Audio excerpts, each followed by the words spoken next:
Growing up, did you ever feel that you would be able to ever call yourself a millionaire one day? Just point blank, no. It was very clear to me that my family did not have a lot of money. Vivian Tu, former Wall Street trader and the founder of Your Rich BFF. Helping people understand money and make smarter life decisions. We lived in a smaller home than most of my peers. That wasn't for people like us. But there was no expectation that I was gonna get to be one of the rich people on TV or the rich people in the magazines. That was for other people. And I think that's an incredibly, frankly, poisonous mentality to have. We are told every single day of our lives, through the media, through all of this, you're bad with money. Women have always been left out of the financial conversation. Because if you want money, you're a gold digger. We cannot tell women that they are bad with money. I would say though, make sure that you are in a position to be doing that because...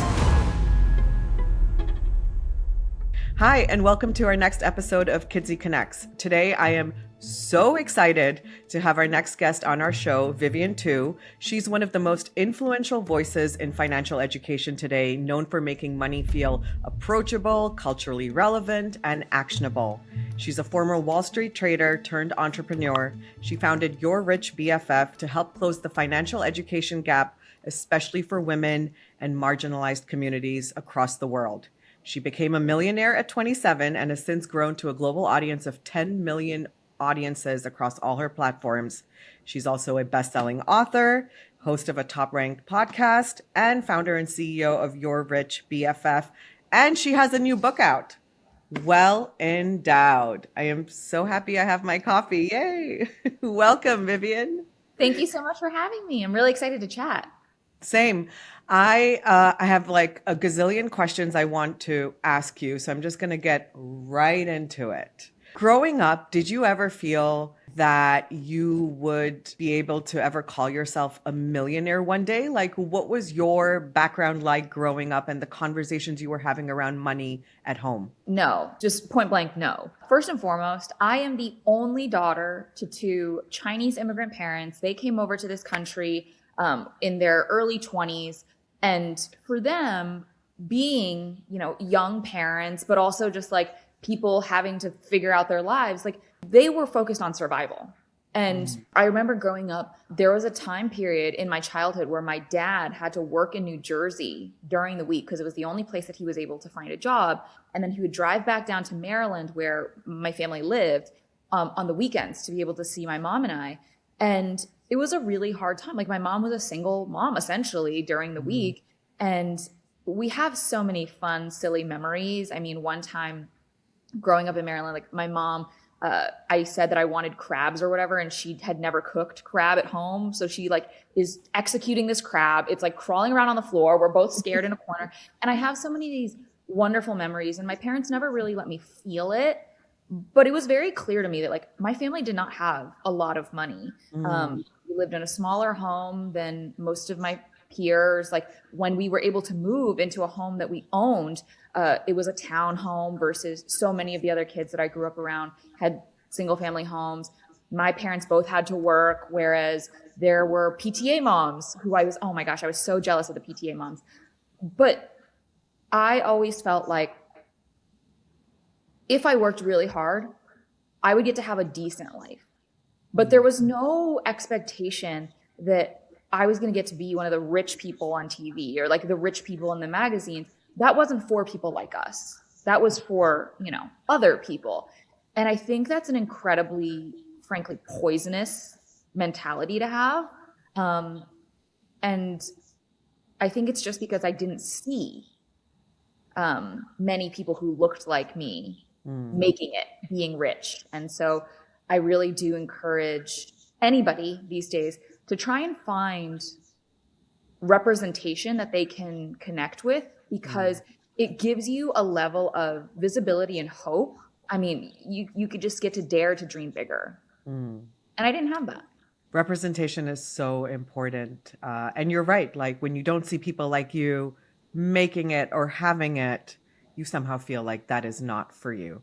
So I love that now you are so loud and outspoken about it, not only being achievable, but also really transparent with here's some really actionable steps to get there. Here's how much I made last year, or, when I made my first million.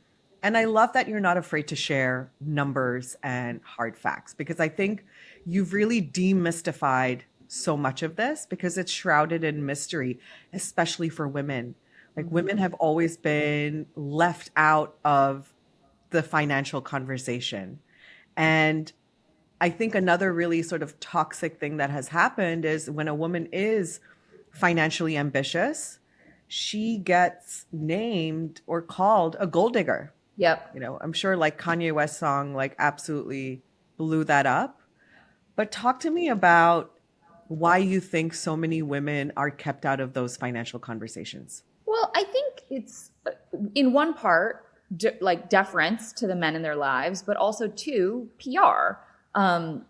So first and foremost, I think many women have not been taught about money. And that, I will say many people have not been taught about money. But because of that, in many instances, there's this expectation of like, oh, well, like my husband's better at money than me, so like he'll just handle it. Or my dad did my taxes, and then like now my husband does my taxes, and one day, like maybe if your husband passes, my son does my taxes. And it's like, no, babe, like we have to take charge. But also there's been an absolute PR spin that becomes this self-fulfilling prophecy of like, oh, women are shopaholics. If you want money, you're a gold digger. If you care about wealth and financial stability, you're a bad person. No one ever says that about men. And then on top of that, it's actually just not true.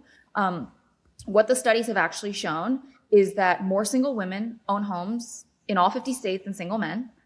We actually have less debt across every single category except for student loan debt, because we're getting more and more educated, but we're not taking out like crazy credit card debt the same way that our male peers are. And three, Fidelity actually looked through the portfolios of their consumers and found that women on average had better performing portfolios because they were more likely to be buy and hold investors versus like day trade and swing trade and try to like pick and, bob and weave and try to find the perfect entry or the perfect exit. And so can you imagine, the reality is women are really good with money, but we are told every single day of our lives through the media, through all of this, like, you're bad with money. You're bad, you're bad, you're bad. If you hear it enough times, it becomes true. And then you're like, oh, well, my husband will handle it. We cannot tell women that they are bad with money. I don't even like to hear it when people say that. I like to hear people say, I'm beginning my money journey. Yeah, great. We all start from somewhere, and that somewhere is usually pretty bad.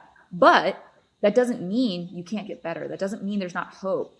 And I think choosing our words carefully is so important. So true. It's like the words become the beliefs become the actions, and then your actions become your fate or your destiny. What does wealth mean to you? Because it means different things to different people.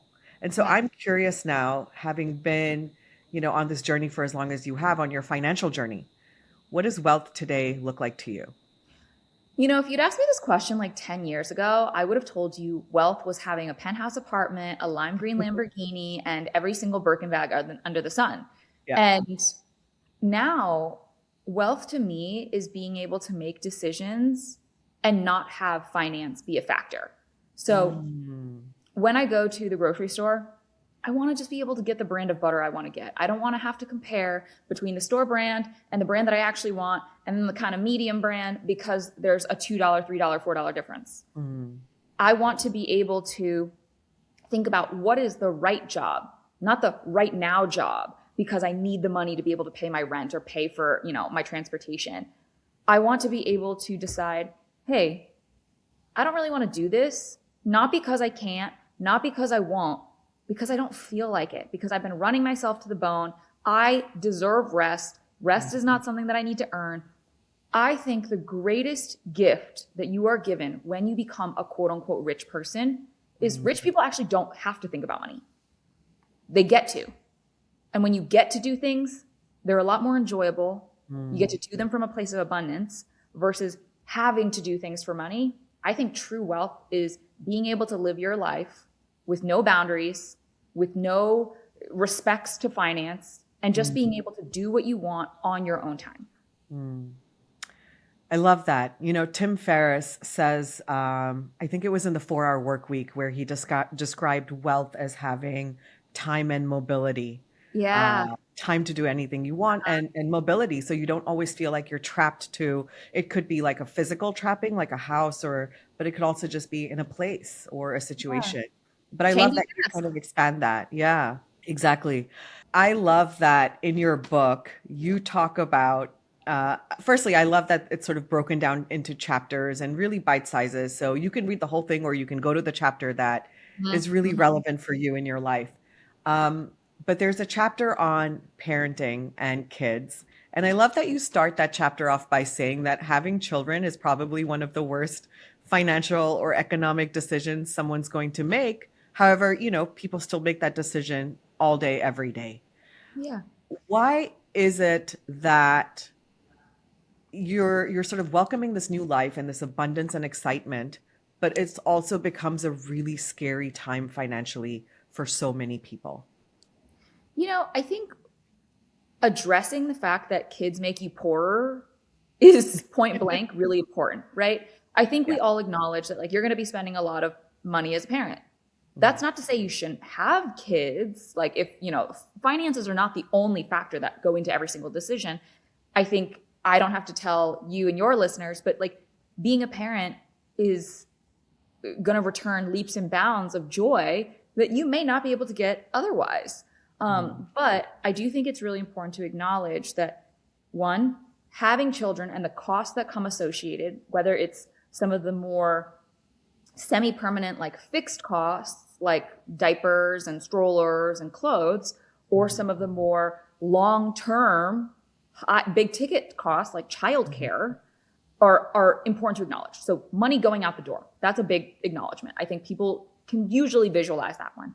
But what people also forget is that having kids, in many cases, limits the dollars coming in the door. So in many families, when there is a child, one parent, typically the woman, will take a step back in her career, whether that's taking a job that pays less for fewer hours, or maybe leaving the workforce for a period of time and being a stay-at-home parent, and doing all of these things. And it's not just the fact that they're missing out on their annual salary, but they're also missing out on the benefits. So that 401k match, that's gone. That was money on the table. The fact that those dollars compound year over year over year. So those are extra investment dollars that are not available to you anymore. But also the actual just increases that you would see in the workplace. If you're making $85,000 a year now, and you take 5 years away from the workplace, it's not 5 times 85,000. Because next year you're probably making 95, and the year after that you're maybe making 115. And so there's actually a compound. Those increases are also what you're giving up on. And so I think there needs to be a real conversation between parents, between families, of how do we make sure that the burden is commensurate on both parents, and that the burden of raising children and the sacrifices needed to do that don't fall on one person. Yeah, I love that. Now, one of the things I noticed is a lot of parents don't know that there are actually financial tools that they can use to help their money grow and invest at a time where perhaps there is money going out the door, but that there are really smart financial moves they can make during this period as well. I Yeah. don't think it's taught anywhere. And unless you are, following someone like yourself, you just are never really given that tactical information.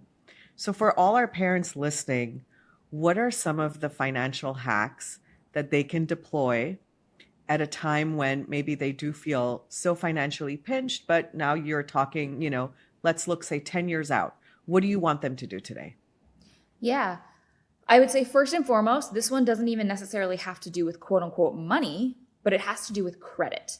Unfortunately, the world revolves around credit, and more often than not, most of us can't afford to buy big purchases like cars and homes outright. And so you want to make sure that you have a great credit score. So something that you can do for your kiddo is actually make them an authorized user on one of your credit cards, like the day they're born. Some credit card companies have age limits of like 12 or 15, what have you, but many of them actually have no limit. So you can do it the day they're born. And what this does is, as long as you are paying your credit card bill in full on time every single month, it essentially allows your kid to leech off of your good behavior. So say Junior gets added to my credit card, and Junior is a leech for 18 years. I have this authorized card. I have not given the card to Junior. Junior doesn't even know that it's happening. Maybe we'll talk about it when they get a little bit older, when they're 16, 18. But what this does is essentially catapults their credit score into the mid-high 700s, maybe even 800s, depending on how long you're doing it for them, because you're building a longer credit history.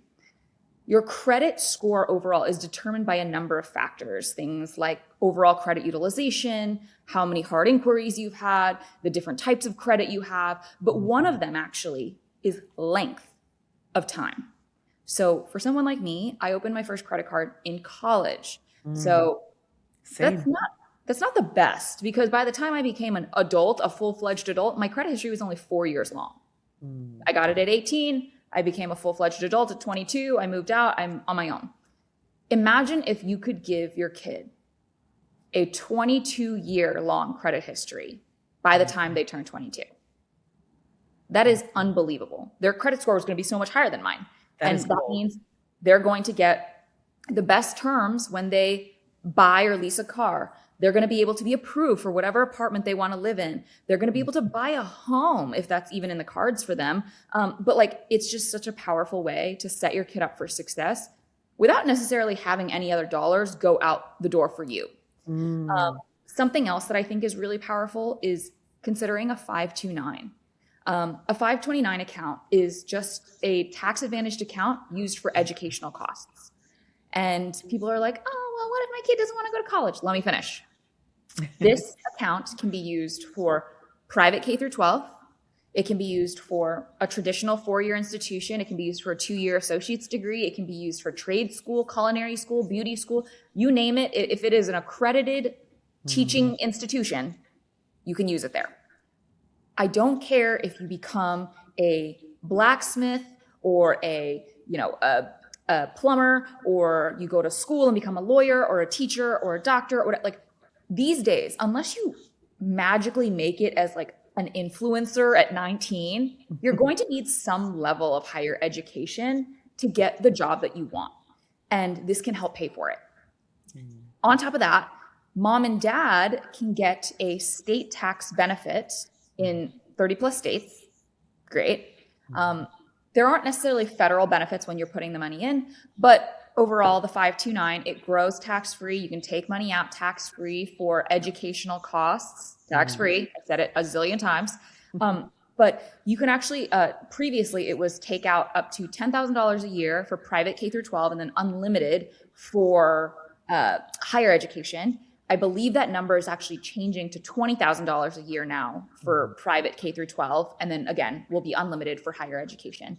And that's great. That'll help with some of those education costs, because we know the student like loan debt crisis is really just, frankly, I'm going to say it, a painful cancer on so many people right now that feel like they went to school and don't have a degree that actually can help pay for it. This would be a gift. You would be able to help your kid essentially start life at the start line instead of 3 miles behind the start line in the parking lot. Being able to start at zero is a gift. And I think it's powerful. And even if you have a little bit of money left over, you can roll up to $35,000 of that into a custodial Roth IRA. Into a Roth IRA. By the time they, are rolling it, they won't need a custodian anymore. They'll be over 18. But the beauty of this is, if your kid ends up getting that scholarship and you know that they're a track star, they just are some sort of genius, you can also use that money for their retirement. And who doesn't want to have a little bit of extra money for retirement? Yeah. This is such great advice. And I hope everyone listening is going to action them, because they're so actionable and easy to do. It's just, you just need that knowledge, and the knowledge is the power. Vivian, when you talk to, it could be your girlfriends, it could be people you meet on the street, your audience, what is like the one common thread of financial mistakes that you see people most often make? I think it's oftentimes having to do with consumerism. they will start their lives making very little bit of money. They have like a pretty bare bones life, and they're saving just a teeny tiny bit of money.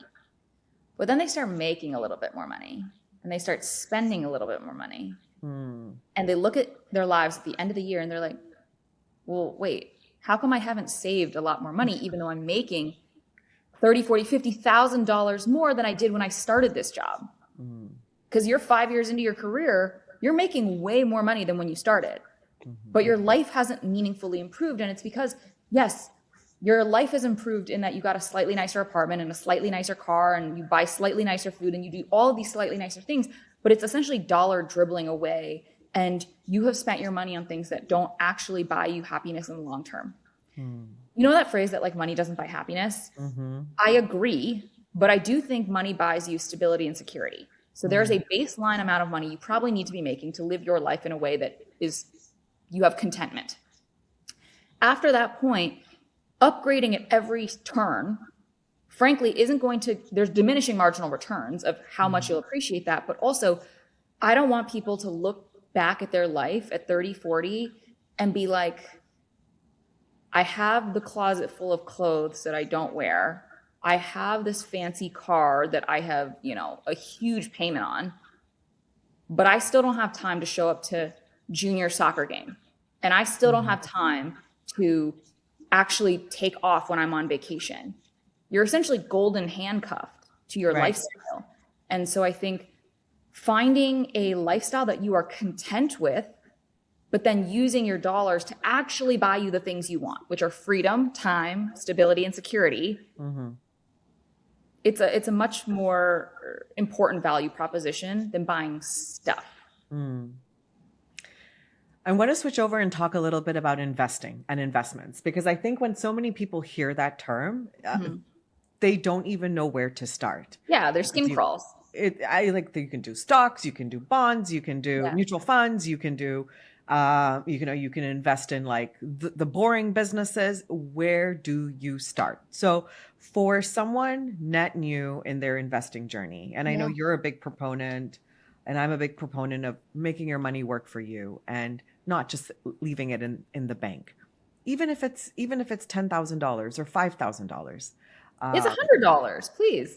Okay, any dollar amount, let's do that. start. Yeah, any amount.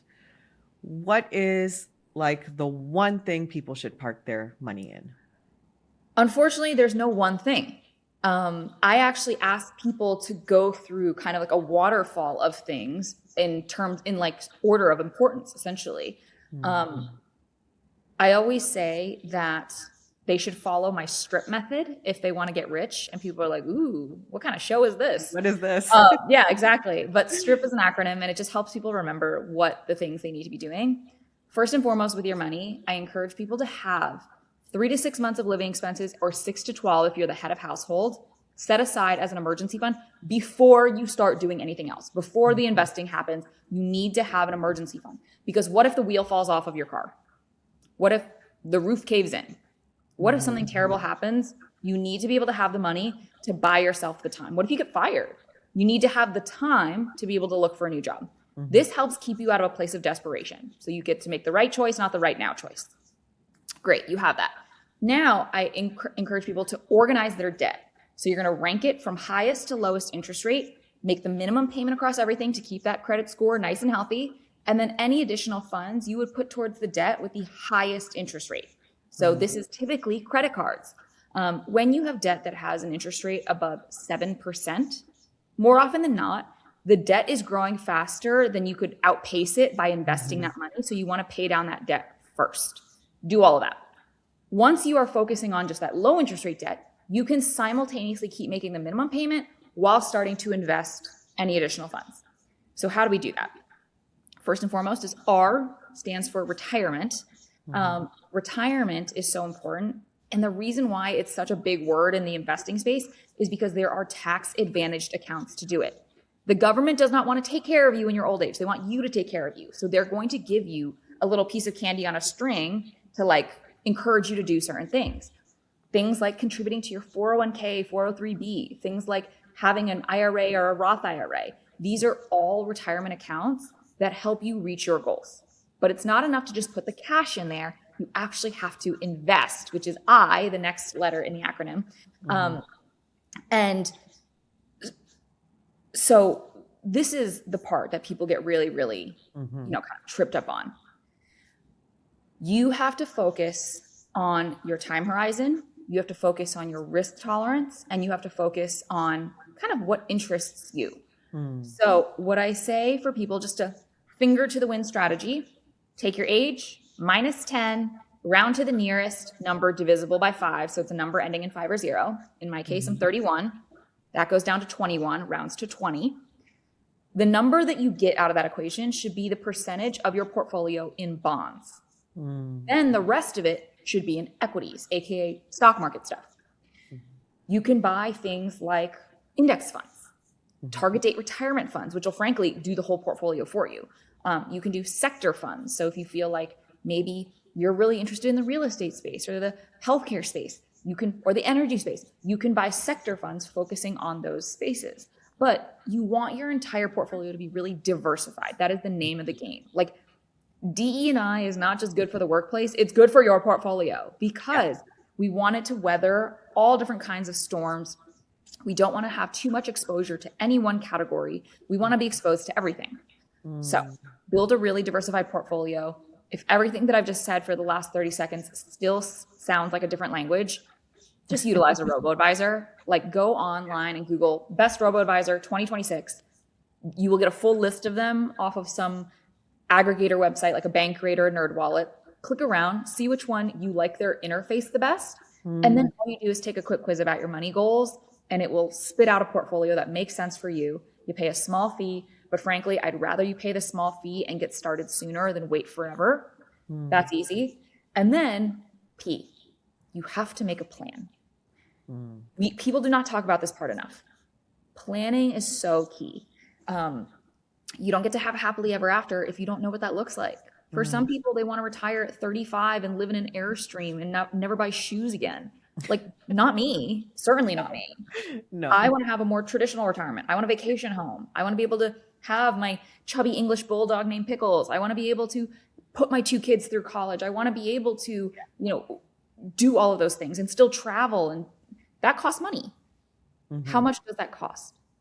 Back into that, and you'll have a better idea of like what your goals need to be. Because if your goals are lesser, you don't need to be chasing every dollar. But if your goals are bigger, maybe you do. Yeah, that planning it's just so crucial because, as they say, fail to plan, plan to fail. And so just having all your sort of, what do I actually want? And then maybe reverse engineering that as you said it. What's the date? What's the timeline? What's the horizon? What's your appetite for risk? So many people don't really have the answers to that question because maybe no one's ever asked them or they haven't even asked themselves. There is something interesting I heard, which is I was listening, or I think I was reading an article, and it was a number of women were talking about some of the best investments they had made. And I remember Kayla Itzinas, who's the founder of the Sweat app. You think I don't know her? I was around in 2016 and I wanted to have a Tumblr body. Like, don't you worry. I know I wanted that, that booty building method, all of it. She's fantastic. And, she sold her company for, I think, $200 million. And now she's been very vocal about her wealth building strategies, which I love that there's so many women now coming out and talking about it, because for so long it was shrouded. Like women would make all this money, but they would be so embarrassed to share the how and the why behind it. But she talked about that some of the best investments that she made were actually gas stations. They gave her the best return. Cody Sanchez, who's also been very vocal about her money. Cody's a great friend of mine. Yeah. And so she talks about like boring businesses. I want to ask you, what has been the biggest moneymaker for you or the best investment that you have made so far? Ooh, best investment I've made so far. Okay, this is going to sound so cheesy, but like reinvesting back into my business, Your Rich BFF. I love the buying boring businesses like strategy, like Kayla, go Cody. I think for me, I've found that reinvesting back into my business has actually been the greatest return. So the first year I was doing Your Rich BFF, I had a full-time job. This was just a little side project. I think I made $50,000, and like, it was just something that was like so cool because I was like, oh my gosh, $50,000, it fell out of the sky from making videos on the internet. The New York Times reported last year, like there's an article out, so I'm very candid about this, but like my business made over $7 million last year. Amazing. And so I think about, how do you go from 50,000 to 7 million? And it's not alone. I hired assistant, podcast producer. I have an in-house brand manager, social media manager I'm probably going to hire in the next couple days. This all takes work, right? And not to mention the agent that I have who's done incredible work for me, my amazing PR team that goes out and gets me this amazing coverage, my business managers, they touch everything that has to do with accounting, anything with a dollar sign they do. I have been able to invest so deeply in my business because it started to generate cash flow. And so I knew I was going to be able to make payroll. And because of that, I started to be able to think, how can I grow this business to a point where certain things no longer require me? I used to ideate, film, and edit every single video. Wow. Unfortunately, given that I'm in the finance space, I still have to ideate most videos. And AI is not that good yet. I still have to film all of my videos.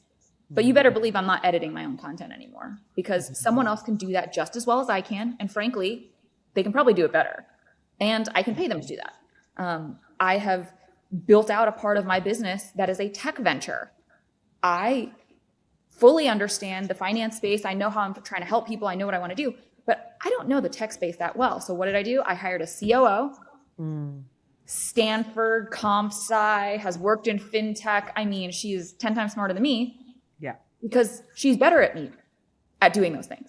And I think the best leaders can be very humble and say that there are people out there that are much smarter than me, do their jobs way better than me, and being able to invest in them has helped to grow my business in a way that like I wouldn't be able to do alone. So you took the money, and then, because you know what you are getting back also is a ton of time, and time is money, and you're able to then use that time. And somehow that time continues to go out the door. I don't know. I feel like I'm buying back all this time by hiring these people. Yeah. And somehow my time still gets eaten up. I'm like, where did this go? Where did the day go? Yeah. How am I still time poor after this team is in place? I feel you. But I love that you did that, because you're not only just investing in yourself and taking a punt on yourself, but you're also seeing, hey, this is growing, this is making money. And so I'm going to double down on the thing that is growing. For those that don't have their own business to do that in, what would be like, I guess, a boring business or an investment they could make into a boring company that might seem ridiculous at the start, but actually pays dividends in the long run? You know, I actually just talked to Cody about this. She still has this deep love of laundromats because because even though when you get them, they might be smelly and there might be way too much lint in the back, whatever, they ultimately end up being pretty like low manpower and high cash flow businesses. I would say though, make sure that you are in a position to be doing that, because there are certain things that are more liquid than others when you're investing, right? And the word liquidity just means how quickly can you turn this back into cash? If you are in a position where you're like, I might need this money in the next 2 years, maybe you actually don't invest that money at all. Maybe you put it into a savings account. Maybe you put it into a certificate of deposit with a like pre-agreed to timeline. But if you're like, okay, I might be investing for 10 or more years, maybe something like the stock market. If you're like over 10 years, you could also consider things like, and by the way, stock market is my favorite thing. You can consider this for all time lengths, but as you get longer, you can say, hey, over 10 years, maybe I could look into some real estate, like things that I want to invest in. If you think you're going to be in a business for a very long time, you're like maybe 20 years, maybe then it's time to buy a business. But do know, if you sink $500,000 into a business, you're not getting it out tomorrow. And if that is a concern for you, if you need that money to live, I would keep that money in your pocket. Yeah. Only do this with money that you can afford to have locked up for a longer extended period of time. Yeah, that's a great piece of advice because I think a lot of people don't think about the liquidity angle of this. It's not like you can get it back in a year or 2 years. You Yeah. have to let it sit and grow. I want to switch gears and talk about, I think, what is very topical for a lot of our viewers, which is prenups. Mm-hmm. It's like the dirty P word for some reason in so many circles. Well, talk dirty to me. I love prenups. Well, let's talk dirty. Strip and now prenups. Yep. What kind of show is this? I love it. This is still PG-13, guys. What is your opinion? I know what your opinion is on prenups, but for our viewers and our listeners who don't know, please share. I think every single person on this planet should write their own prenup. And I'm using my words very carefully because regardless of if you go to an attorney and draft your own prenup, you get one. If you don't draft it yourself, if you and your partner don't each get your own individual lawyers, work together to draft a prenup that you're both happy with, you get a signed one. And that usually is dictated by your state government. I say this all the time, left, right, or center. I don't think the government knows you and your relationship better than you do. Man, I would hope not. Mm-hmm. If that is the case, why wouldn't you want to be the one to make the decision of how your life is run, of who gets what? And here's the thing. It is actually one of the most romantic exercises. I know that's not what you thought I was going to say. To do with your partner, because a fair prenup is really one of the most loving things that you can create. What I'm asking is on a sunny day, on a day when you and your partner feel absolutely nothing but love for each other, sit down and discuss what is fair. Fair is going to look different in every single relationship. Fair looks different if you have two working parents versus if you have one person who's going to stay at home and manage the house or manage the kids. Mm-hmm. But fair is what you determine to it. And then, frankly, if you don't have one, you can always get a postnup and do it on a Sunday. Because here's the thing. If you wait until things have already soured, there's 10 years of resentment under your belt, maybe one person cheated, there's infidelity, you hate each other, you're not going to be fair to each other. Mm-hmm. Think about how you would treat your best friend versus your worst enemy. Very different, right? Mm-hmm. I want you to set this prenup so that it makes sure that neither person leaves a robber baron and neither person leaves destitute. Mm-hmm. This is a way to make sure that your splitting is as simple as possible. You pay lawyers as little as possible because they're the only ones who win in a divorce, by the way. Even if you're the winner, you didn't win. Your lawyers won. You paid so much in fees. You've argued out in court. You've made a fool of everybody. The kids probably had to watch you guys go through it. Everybody feels sour. If you set it up in the beginning, if you set it up when you love each other, it's going to be that much easier. And to reduce the stigma, I just ask everybody to think about one thing. Do you buy car insurance? You do. Do you think you're going to get in a crash? You don't. Do you buy health insurance? Yes. Do you think you're getting a kidney stone this year? No. You hope for the best. You hope that you will never need any of these things. If car insurance works appropriately and works correctly, you will never get into a crash and you'll never need it. But if you do get in a crash, if you do get a diagnosis, you'll be grateful you had it. And that is the exact same case with a prenup. Yeah. I love that you framed it as an insurance policy because it really is. And I think having those tough conversations when the temperature is really low, and it's also a great litmus test for the relationship and the partnership. Because I think the top two reasons why people get divorced is sex and intimacy. Money. Yeah. And you know what's so crazy? Can I give you a stat that's going to blow your mind? Nearly half of all couples don't talk about money until they're already engaged. I'm about to find out about your secret credit card when we get engaged. I don't think so. Tell me what you got. Like, I think we need to be having these conversations as early as the first date. Not that you show up and you're like, bring a copy of your W-2 or like bring a copy of your pay Your stub. Like, bank don't be, statement. Yeah, we don't want don't be a that. Yeah. weirdo. But I think questions like, if you had enough money for the rest of your life, what would you do for work? Are very telling. They teach you something about your partner. If you had $100,000 next week to go on whatever vacation you wanted to do, what would you do? The person who says, I'm climbing Mount Kilimanjaro or I'm climbing Mount Everest, because those are very expensive hobbies, is a very different person than someone like me who is like, oh, I want to fly and flop. I'm going to, a luxury hotel in the Maldives. Don't talk to me for 2 weeks. Like, that is a very different trip. They both are expensive, but it gives you an insight into their value system.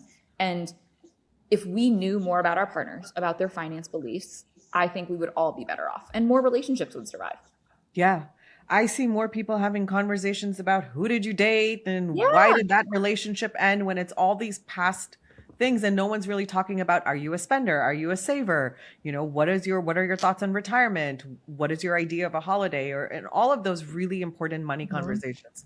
So I am in full agreement, have the tough money conversations and have it, to your point, when things are still, when you're still in la la land.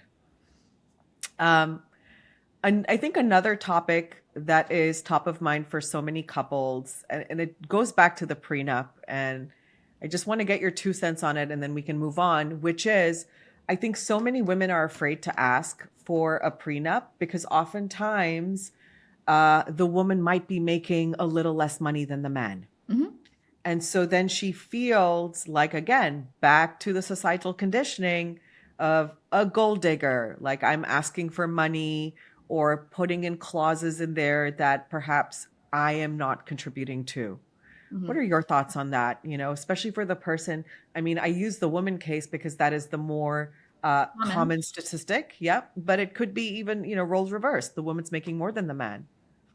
Yeah. I think that's just as powerful of a reason to have the conversation, right? Because if you are making less, and like, I guess like my 2 perspectives of this are, if you're making less and your partner brings up the prenup conversation, why are you offended? Like, are you trying to like get after their money?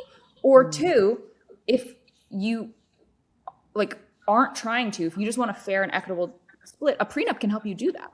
So say you make less money and it has already been decided that when you start your family, you're going to be the one to take a step back from your career.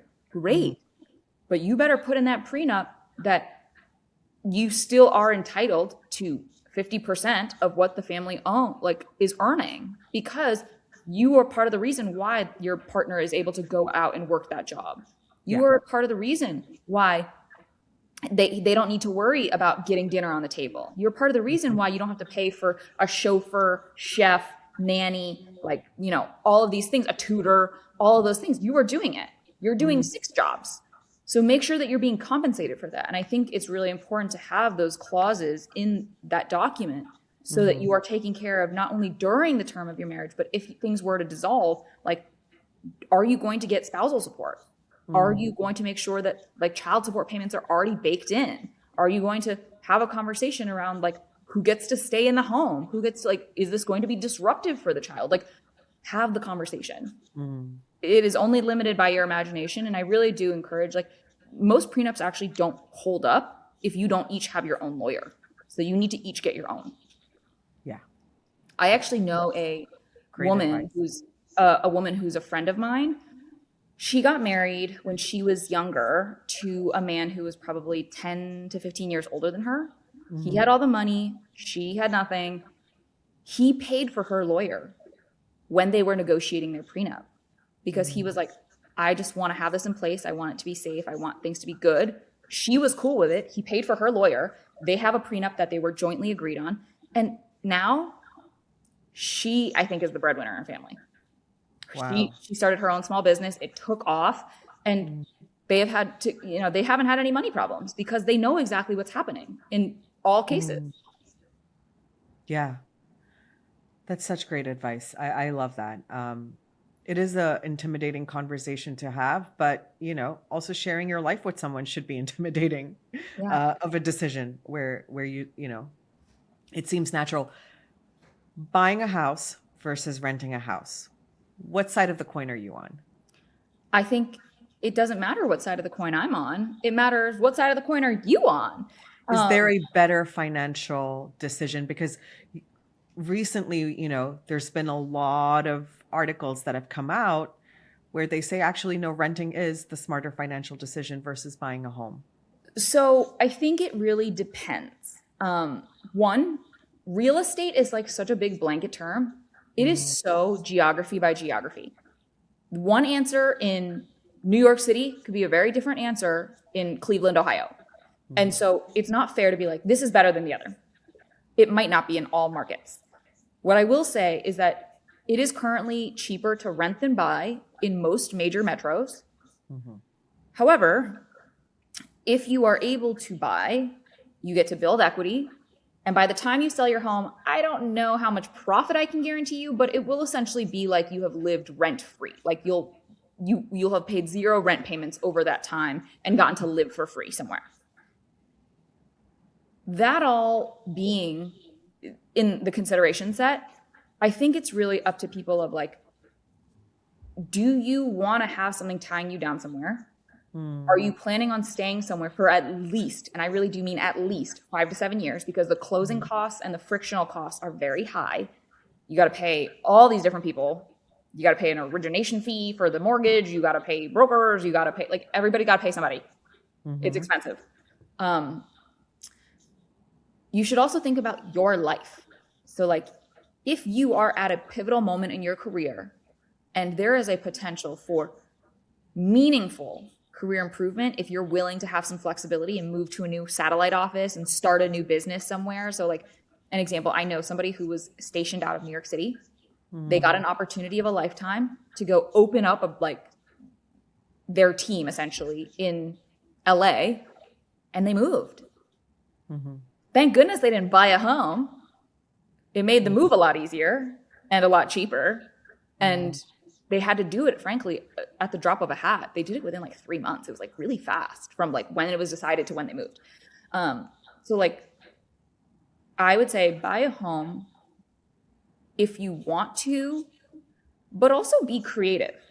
Like, if buying your primary residence is not something that you need or feel the need to do, if you still want to make real estate investments, you can purchase investment properties outside of where you live. You can buy investment properties before buying your primary residence.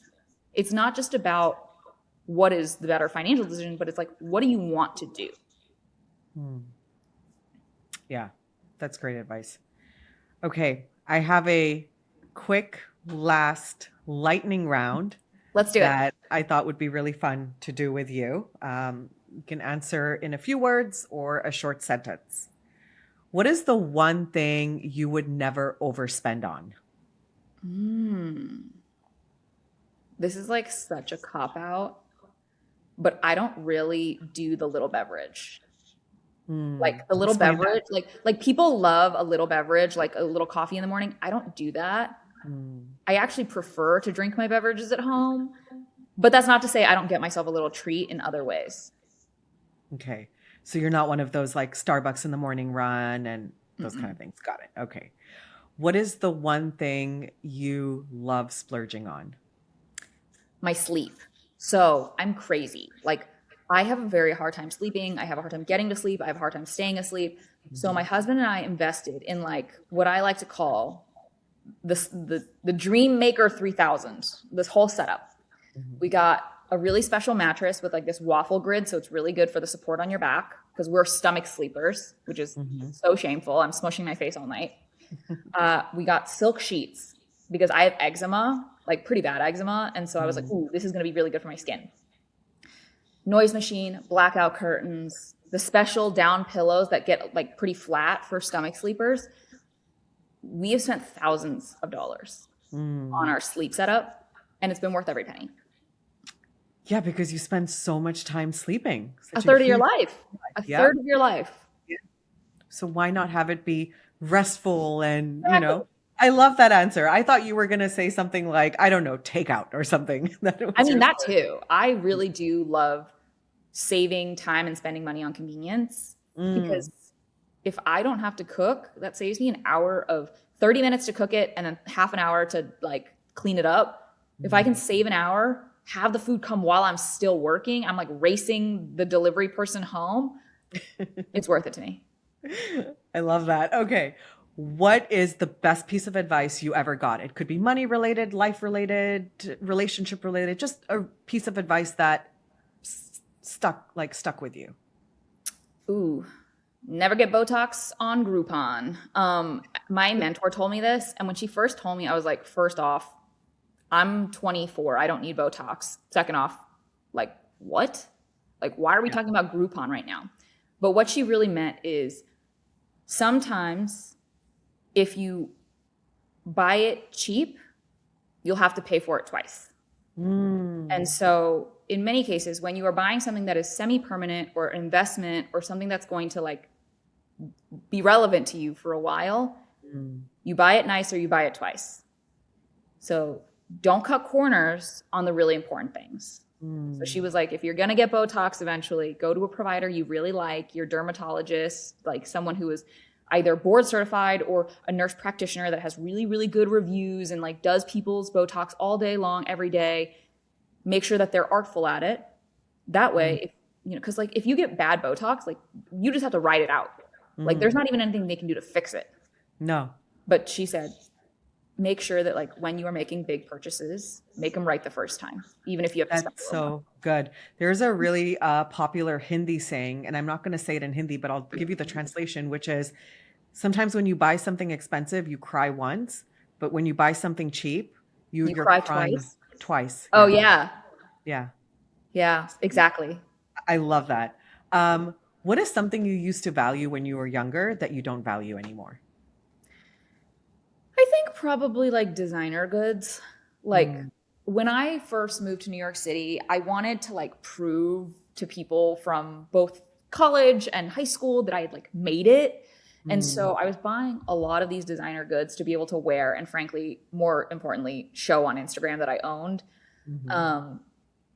And now I just don't feel the need to like impress people that way. Like when I had those things, the cool girls didn't suddenly think I was cool. They didn't suddenly make me happy. They didn't make me a better person. And especially now that like I have become so transparent with money, like there are literally articles telling people how much I made last year. Like I don't need to prove to anybody that I can afford a Birkin. You know I can afford it. I just choose not to buy one. And I think that's powerful. That's like I have chosen to take a step back from an unhealthy level of consumerism. I don't need to look rich to be rich. And frankly, looking rich will probably lead you to being broke. That's true. Yep. I think it's all like that quiet luxury movement that we're seeing. I feel like you've been embodying it for a while now. Not even though, because I feel like quiet luxury is just like that old New England generational wealth look. But it's so funny when people online are talking about it and dressing that way because you're just cosplaying. Yeah. If you don't actually have the generational wealth to back it up, you're literally just you're playing dress up. Yeah. Like the reason why some of those people have those blazers with the elbow patches and the fun little is like it's passed down from grandpa. Like there's actual like story behind it. But like trying to be someone you're not is lame. It took me a very long time to figure that out. I think I've frankly only just recently learned that. But be yourself, own it. You don't need to be anyone you're not. Great advice. What is your one superpower? I'm faster than anybody else. I think everybody is like, oh, she must be really smart. I'm not. I truly hate to be the one to break this to you. I'm not smarter than you. Maybe she works really hard. I do, but a lot of people work really hard. I think my superpower over everybody else and most people that I've ever met is that I'm fast. I move fast. I talk fast. I make decisions quickly. I'm very decisive. And so by the time that you have freaked yourself out weighing options A, B, C, D, and E, I've already gone through options A and B and realized they were bad ideas. And now I'm on to option C and I know for a fact one of the next three ideas has to work. So I just think being willing to be wrong, being willing to take chances quickly and cut bait if it's not working is my superpower. Are you a fire sign? I am an Aries. I knew it. Yeah. I knew it. I knew she was a fire sign. I knew you were a fire sign. Okay. How funny. That's so funny. I'm Sagittarian, so I sort of I can see it when I see Yeah. it. Last piece of advice.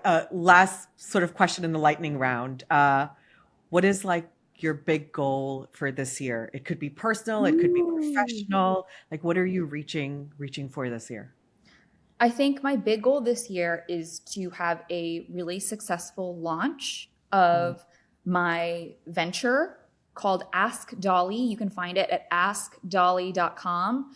mhm, Um, Essentially, I was running into a pain point of having way too many people DM me every single day. I'm talking thousands of questions a day. And mm, these people were pouring their hearts and souls out to me, and I couldn't get back to everybody. I literally didn't have the hours in the day. But Ask Dolly is going to be a tool where you can ask your questions on demand 24/7. We'll be able to get you the knowledge you want ASAP, probably 20 seconds, and we can get it to you. But if your question is too nuanced and more one on one focused, mhm. we'll actually connect you with a CFP so you can get true financial advice and financial guidance from someone who's a licensed professional. Not to mention, there is breakdowns of upcoming news headlines, a wellness check on your overall spending and your money and your portfolio. I'm really hoping that this is a platform where people can get the support that they get from Your Rich BFF online, but personalized for you.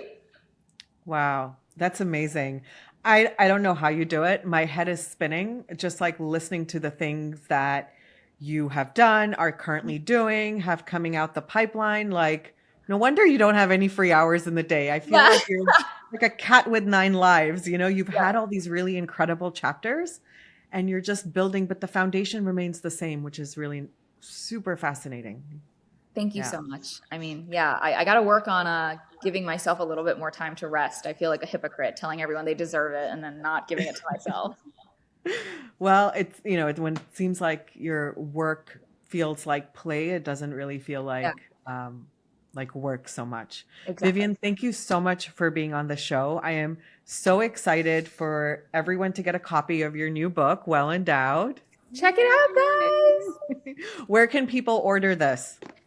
Well Endowed, my second book. You can get it at richbffbook.com. It is going to teach you how to build your own endowment, essentially a pot of money that you can use to invest and grow to further your mission and your desires for the rest of your life. I'll teach you how to make big purchases, how to set up your relationships, families, kids, friends, all of it up for financial success. And then even how to plan for your dream retirement and build an estate plan so you can leave a little bit of legacy when you leave the earth. Amazing. We'll link everything also in the description box so people can just click and visit. Thank you so much for being on our show.